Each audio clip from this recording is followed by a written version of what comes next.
Welcome back everyone. Realme দেশের মার্কেটে আরও একটি নতুন স্মার্টফোন আজকে লঞ্চ করে দিল, নার্জো 50 প্রাইম। বর্তমান সময়ে ব্র্যান্ডগুলো মানে একটা স্মার্টফোন লঞ্চ করতে গিয়ে বিভিন্ন রকমের হিমশিম খাচ্ছে। এই স্মার্টফোন লাস্ট মাসে লঞ্চ হওয়ার কথা ছিল, যাই হোক এই মাসের শুরুতে আপনারা পেয়ে গেলেন। সো এইটা নিয়ে বিস্তারিত আলোচনা হবে। স্মার্টফোনটি মূলত ওই যে 17,000 টাকায় লঞ্চ হয়েছে, 17,000 বলতে 16,990 টাকাতে। তো এই দামে আসলে ভ্যালু ফর মানি কিনা, কি কি অফার করছে, বা এই সেম প্রাইস রেঞ্জের অন্য যে ডিভাইসগুলো রয়েছে তাদের সাথে কম্পেয়ার করতে গেলে কোন পজিশনে থাকবে, এটা সব কিছু নিয়ে বিস্তারিত আলোচনা করব। যাদের বাজেট এই মুহূর্তে 17,000-এর আশেপাশে, স্টে টিউন। ফার্স্টেই ডিজাইন অ্যান্ড বিল্ড ম্যাটেরিয়ালস। ডিজাইনের দিক থেকে নার্জো 50 প্রাইম কিন্তু বেশ সুন্দর। যেমন আপনারা দেখছেন, রিয়ার প্যানেলটা টোটালি ফ্ল্যাট, দেখতে গ্লাসের মতো লাগবে, কিন্তু ইহা মোটেই গ্লাস না, প্লাস্টিক দিয়েই তৈরি, যার উপরে দেখতে গেলে একটা টেক্সচারের মতো দেখা যায়, কিন্তু আসলে এটা একদম গ্লোসি ফিনিশ টাইপেরই। স্ক্র্যাচ পড়তে পারে, কাভার ব্যবহার করতে হবে। বডি ফ্রেম সেটাও স্কোয়ার শেপের, যা প্লাস্টিক দিয়েই তৈরি, চাইলে দাঁড় করিয়ে রাখা যাবে। রাইট সাইডে আমরা দেখব ফিজিক্যাল ফিঙ্গারপ্রিন্ট স্ক্যানার, মূলত ওটাই হোম বাটন হিসেবে ব্যবহার হবে। উপরে একদম clean secondary noise cancellation mic কিন্তু এতে নেই। লেফট সাইডে ডেডিকেটেড সিম কার্ড স্লট, নিচে রয়েছে ভলিউম রকার, যা আমার কাছে একটু নিচে লেগেছে, পজিশনটা আরেকটু উপরে হলে আমার হাত অনুযায়ী ঠিক হতো আর কি। আর নিচে আমরা দেখতে পাবো USB type C port, primary microphone, speaker grill, 3.5 millimetre headphone Jack.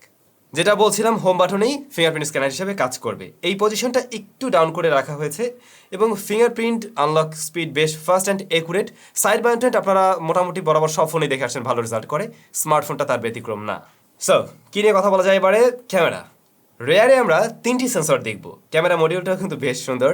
Main sensor হলো 50 মেগাপিক্সেলের, যা 1.8 অ্যাপারচারের। এরপরে 2 মেগাপিক্সেলের ম্যাক্রো, 0.3 মেগাপিক্সেলের ডেপথ সেন্সর, আর ফ্রন্ট ফেসিং ক্যামেরায় আমরা 8 মেগাপিক্সেলের শুটার পাবো। রেয়ারের যে মেইন শুটার, ডেলাইট কন্ডিশনে আমরা ভালো শার্পনেস ডিটেলসেই লক্ষ্য করছিলাম। কালার, কিছু কিছু ছবির ক্ষেত্রে আমি কালার বুস্ট আপ করতে দেখছি, কিছু কিছু ছবি আবার মোটামুটি ন্যাচারাল কালারে দিচ্ছিল। রিয়েলমির ম্যাক্সিমাম এই দামের ফোনগুলোতে আমরা দেখতে পাই খুব বেশি কালার বুস্ট আপ করে ফেলে। স্মার্টফোনটার প্রত্যেকটা ছবি তেমনটা ছিল না। আমি যেটা দেখলাম, একটু অরেঞ্জ কালার বা গ্রিন কালার পেলে তখন কিছুটা বুস্ট আপ করছিল, এর বাইরে মোটামুটি ন্যাচারাল রাখার ট্রাই করে। লো লাইট কন্ডিশনে ছবিগুলো একটু কন্ট্রাস্টি হতে দেখা যায় এবং হ্যাঁ, শার্পনেস ডিটেলসও কিছুটা কমে আসে, একটু সফটওয়্যার প্রবণতাও থাকে।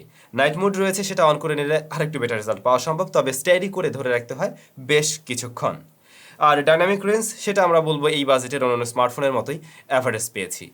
ইভেন আমরা যদি নার্জো 50-র সাথে কম্পেয়ার করতে যাই, নার্জো 50 যে স্মার্টফোনটি, তার সাথে কম্পেয়ার করতে গেলে ছবির দিক থেকে দুইটা অলমোস্ট কাছাকাছি রেজাল্ট করতে পারছে, একটু এদিক ওদিক হয়তো আপনি পাবেন। এরপরে ডেপথ সেন্সর রয়েছে। পোর্ট্রেট মোডে এজ ডিটেকশনে কিছুটা মিসম্যাচ করতে দেখা যায়, ব্যাকগ্রাউন্ড যদি একটু ঝামেলার হয়, কাছাকাছি হয়ে যায়, সেই ক্ষেত্রে একটু এরকম করে। আর কর্নার এরিয়াগুলোতে মেইন সাবজেক্টের কালার আমি খেয়াল করলাম কিছুটা শিফট করছিল, একটু সফট করছিল, বাট ওভারঅল খারাপ লাগে না। যদি কিনা আপনি একটু ফাঁকা স্পেসে নেন তখন ভালো ছবি পাবেন। ম্যাক্রো শুটার রয়েছে, এটা একেবারেই অ্যাজ ইউজুয়াল রেজাল্ট দেয়, এগুলো তো দুধভাত সেন্সর, আপনারা জানেনই। দেন আমরা যদি আসি ফ্রন্ট ফেসিং ক্যামেরা, 8 মেগাপিক্সেলের শুটার, যা আপনাকে ব্রাইট করে দেবে, সুন্দর করে দেবে, দেখতে খারাপ লাগবে না। লো লাইট কন্ডিশনে আরেকটু সফট হয়ে যাচ্ছিল, তবে ডে লাইট কন্ডিশনে মোটামুটি আমরা ভালো শার্পনেস পেয়েছি এবং ডাইনামিক রেঞ্জ একদমই অ্যাভারেজ ছিল এখানে। সো ক্যামেরা সেকশনটা আসলে আমরা যদি ছবি নিয়ে বলতে যাই, এটা অ্যাভারেজের কাতারে পড়ে। আমি এখানে আলট্রাওয়াইড সেন্সর মাস্ট মিস করছি। 17,000 টাকার একটা ফোন, তাতে আমরা আলট্রাওয়াইড সেন্সর অবশ্যই আশা করব। এই ফোনটা আমি যতটুকু জানতাম আসলে 15,000 টাকার মধ্যে লঞ্চ হবে, কিন্তু কোম্পানি তা পেরে ওঠেনি। বিভিন্ন রকমের ট্যাক্স ফ্যাক্স, আপনাদের মনে হয় কয়েকটা টেকনিউজে শেয়ারও করছিলাম যে এই রিজনে ফোনের দাম বাড়তে যাচ্ছে এবং তার ফলাফল আপনারা আমার হাতেই দেখছেন, কিছু করার নেই। ওয়েল, ভিডিও রেকর্ড করা যাবে 1080p 30 fps এ। ভিডিও স্ট্যাবিলিটির অভাব আছে, স্ট্যাবলভাবে শ্যুট করতে পারলে কাজে লাগানো যাবে। ডে লাইটে শার্পনেস ভালো পাবেন, বাট লো লাইটে খুব আহামরি রেজাল্ট পাবেন না। তবে যে জিনিসটা দেখে হয়তো অনেকেই স্মার্টফোনটা চয়েস করতে পারেন, ফুল এইচডি প্লাস রেজুলেশনের display. Full HD plus IPS LCD panel, একটা জিনিসে ভালো লাগবে না, আমার ভালো লাগে না আর কি, এই যে ওয়াটার ড্রপ নস। এই সময় দাঁড়িয়ে আমরা ওয়াটার ড্রপ নস মোটেই আশা করি না, সেটা হোক 10,000 টাকার ফোন, সেটা হোক 17,000 টাকার ফোন। এটা 17,000 টাকার ফোন, পাঁচল কাটার থাকা উচিত ছিল। রিয়েলমি এই কাজটা কি বুঝে করলো আমি জানি না, যে জিনিসটা আমার মোটেই ভালো লাগেনি। লোয়ার চিন, পাশের বেজেল টেজেল, সেগুলো মেনে নিতে পারছি, জাস্ট এই জিনিসটা বাদে। তো এটাতে কিন্তু আমরা হাই রিফ্রেশ রেটও পাচ্ছি না, এটা regular refresh rate, I mean 60 hertz, but ওই যে ফুল এইচডি প্লাস রেজুলেশনের। ব্রাইটনেস মোটামুটি ভালো আছে, ইনডোরের জন্য একদমই ঠিকঠাক।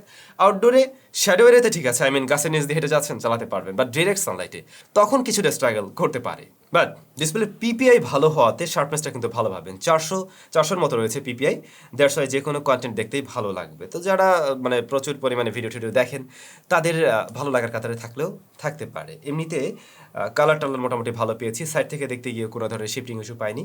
এটার ভিউইং অ্যাঙ্গেলও মোটামুটি আমরা ভালো পেয়েছি, সেই সাথে টাচ রেসপন্স ভালো আছে। তবে ডিসপ্লেকে কী দিয়ে প্রোটেকশন করা হয়েছে এ ব্যাপারে কোনো তথ্য আমি জানতে পারিনি। আমি বলবো অবশ্যই একটা গ্লাস প্রোটেক্টর ব্যবহার করুন, অন্যথায় এভাবে পড়ে গেলে ভাঙে নাই, আপনারটা ভেঙে যেতে পারে। So be careful. ফাইনালি এর পারফরমেন্স সেকশন। স্মার্টফোনটি দেশের মার্কেটে লঞ্চ হয়েছে 4/128GB ভ্যারিয়েন্টে। হ্যাঁ, স্টোরেজ সাইজটা ঠিক আছে, বাট র্যামটা 6 হলে বেটার হতো, 17,000 টাকার একটা ফোন হিসেবে আর কি। সো এইটা রান করছে কিন্তু Realme UI 2.0 based on Android 11-এ। Android 12-এর আপডেট হয়তো আসবে, আমি শিওর না আসলে কবে আসবে আর কি। আর এর মাঝে এসওসি হিসেবে থাকছে ইউনি এসওসি T612, ইউনি এসওসি T612, যা মূলত 12nm ফ্যাব্রিকেশনে তৈরি করা একটি এসওসি, যার দুটি কোর 1.8 GHz এর কোর্টেক্স A75, বাকি 6টি কোর 1.8 GHz এর কোর্টেক্স A55। গ্রাফিক্স সেশনকে পাওয়ার করছে মালি Z57। এর স্টোরেজ সলিউশন UFS 2.2, আর আপনি কার্ড টার্ডও ব্যবহার করতে পারবেন, আমি মেমোরি কার্ড ব্যবহার করতে পারবেন। সো ইউনি এসওসি এর নাম শুনলে হয়তো আমরা অনেকে একটু দূরে সরে যেতে চাই, তবে রাইট নাও ইউনি এসওসি আগের তুলনায় অনেকটা বেটার রেজাল্ট দিচ্ছে, ভালো কাজ করছে। আমরা টাইগার সিরিজের আরও বেশ কিছু প্রসেসর পেয়েছি, সেগুলো রেজাল্ট নিশ্চয়ই আপনারা জেনে থাকবেন। তো এইটার এতদূর বেঞ্চমার্ক স্কোর যেমনটা দেখছেন অলমোস্ট 2 লাখের মতো, এবং গিগবেঞ্চ স্কোরও নিশ্চয়ই আপনারা দেখছেন। তো দেখে যা মনে হয় মিডিয়াটেক হেলিও Z80 Z70 এর আশেপাশে ওরকম একটা রেজাল্ট দিতে পারছে, বাট আমার মনে হয় এর চাইতেও বেশি ভালো হতো যদি Z85 দিয়েই আসতো, কারণ ওইটার প্রতি আমাদের ভরসাটা একটু বেশি এবং পরীক্ষিত। অনেক স্মার্টফোনের সাথে ব্যবহার করেছি, ইভেন 17,000 বা 15,000 টাকার বাজেটের অনেক ফোনই। যাই হোক, এখন নতুন প্রসেসর আমরা যতটুকু ব্যবহার করলাম, আমার কাছে এই ফোনটা বেশ কিছুদিন আগে থেকে এসেছে, আপনারা জানেন নিশ্চয়ই। তো রেগুলার পারফরমেন্সের জন্য এটা ঠিক আছে, app open close time decent ছিল। মাল্টিটাস্কিংয়ে এসে হ্যাঁ আমার কাছে কিছুটা কম মনে হয়েছে, কারণ র্যাম আসলে 6 জিবিটা থাকা উচিত ছিল এখানে, 17,000 টাকা। সো 4 জিবি আমার কাছে একটু কমই মনে হয়েছে। আর এমনিতে অন্য কোনো ধরনের ল্যাগ আটকে যাওয়ার মতো ইস্যু কিন্তু আমরা এই কয়েকদিন ব্যবহারে পাইনি, সেই জায়গা থেকে ঠিক আছে। গেমিং পারফরমেন্সে এসে আমরা দেখলাম যে এটাতে পাবজি রান করা যায় এইচডি হাই ফ্রেম রেটে, বাট এইচডি হাই ফ্রেম রেটে খেলতে গেলে যেটা হয় কিছুটা ল্যাগ পাওয়া যায়, এবং গ্রাফিক্সটা আমি আসলে আশানুরূপ এখানে পাচ্ছিলাম না। সো আপনি যদি আরেকটু লোয়ার সেটিংসে খেলেন সেই ক্ষেত্রে বেটার রেজাল্ট পাওয়া যায়। তবে লং টাইমে খুব বেশি হিট আপ হচ্ছিল না লোয়ার সেটিংসে স্মার্টফোনটি, এবং ব্যাটারিও খুব বেশি বার্ন করছিল না। আমি বলবো পাবজি প্লে করতে চাইলে দেন ওকে, প্লে করা যাবে একটু লোয়ার সেটিংসে। অ্যাসপাল্স 9 সিওডি এই গেমগুলো বেশ অপটিমাইজড, যা এই স্মার্টফোনের সাথে একটা ভালো রেজাল্ট দিয়েছে। পাবজির তুলনায় আমি সিওডিতে খুবই ভালো রেজাল্ট পেয়েছি বলবো। আর অনেকেই আসলে এই ধরনের বাজেট ফ্রেন্ডলি স্মার্টফোনগুলো কিনে থাকেন ফ্রি ফায়ার খেলার জন্য, যা দেখলাম এই স্মার্টফোনের সাথে মোটামুটি পাবজির তুলনায় একটু বেটার রেজাল্ট দিচ্ছিল। সো আমি বলবো যদি আপনি ফ্রি ফায়ার লাভারই হয়ে থাকেন দেন পাবজি রেখে ফ্রি ফায়ারটাই খেলুন, ওটা এই স্মার্টফোনে আরও কিছুটা বেটার রেজাল্ট দিতে পারে। জাইরো সেন্সরটি রয়েছে এই স্মার্টফোনে। স্মার্টফোনটিকে পাওয়ার দেওয়ার জন্য এর মাঝে রয়েছে 5000 mAh এর ব্যাটারি, আর এটা সাপোর্ট করবে 18 ওয়াটের চার্জার। তবে এর বক্সে আপনারা কোনো চার্জার পাচ্ছেন না। কেন? এটা তো মেনে নেওয়া যায় না এরকম বাজেট ফ্রেন্ডলি একটি স্মার্টফোনে। সো এটা অবশ্যই থাকা উচিত ছিল। দামি ফোন কিনতে গেলে আমরা যদি চার্জার না পাই সেটা না হয় কোনোভাবে আমরা মেনে নিই, কিন্তু এই ধরনের বাজেট ফ্রেন্ডলি স্মার্টফোনের সাথে যদি চার্জার না থাকে সেটা মোটেই মেনে নেওয়ার মতো না। আপনাদের কি মনে হয় কমেন্ট করে জানাবেন। সো রিয়েলমির এই বিষয়টার দিকে অবশ্যই গুরুত্ব দেওয়া উচিত ছিল। তো 5000 mAh এর ব্যাটারি, এটা এই সময় দাঁড়িয়ে একদমই স্ট্যান্ডার্ড, মেনে নেওয়া যায়, এবং যা আসলে ভিতরে যা রয়েছে তার সাথে ঠিকই আছে। এই প্যাকেজটা একদিন ব্যবহার করতে পারবেন। এটা আসলে খুব হাই রিফ্রেশ রেটের ডিসপ্লেও না, রেগুলার রিফ্রেশ রেটের, সো একদিন ব্যবহার করা যায় ইজিলি।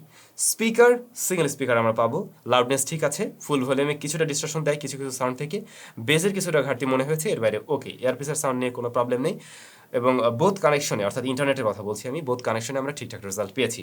তো এই তো মোটামুটি এই ছিল স্মার্টফোনটির বিষয়াদি। 17,000 টাকায় কী কী আমরা পেলাম, কোন জায়গায় কম পেলাম, সব কিছু জেনেছেন। তারপরে যদি আরেকবার একটু রিকল করি কোন বিষয়গুলো একটু কম ছিল, লাইক এটাতে আমি আসলে 6 GB র্যাম মাস্ট আশা করছিলাম। 17,000 টাকা, এখন সব কিছুর দাম বেশি, তারপরেও দেন এটাতে 8 মেগাপিক্সেল আলট্রা ওয়াইড সেন্সর নেই। ক্যামেরা সেকশনে যদি আসলে এই সেন্সরটা দেওয়া হতো তাহলে মনে হয় কাজে লাগতো।